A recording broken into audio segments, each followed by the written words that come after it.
How to change main account in OneXBet app. I'm gonna guide you through the process on how to do it. Let's get started. First of all, on your phone, launch the OneXBet app. After you are in the app, make sure that you are logged in with your account. Once you are logged in, you'll see this kind of app interface.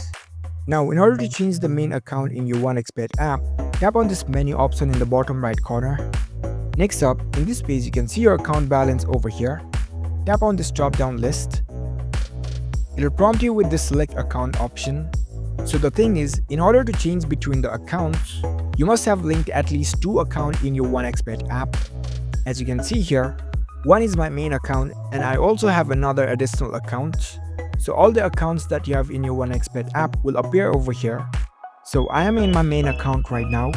If you want to change this main account to other accounts, you just need to select that particular account.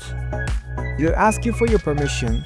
It says you are changing your primary account to the new account. So if you want to switch from your main account to the new account, you need to give the permission over here. So tap on OK. So that's it. Now you have changed from your main account to your new account. That's the only way to change your main account in OneXBet app. If you found this video helpful, don't forget to give this video a thumbs up and subscribe to our channel for more tech tips. Thank you for watching.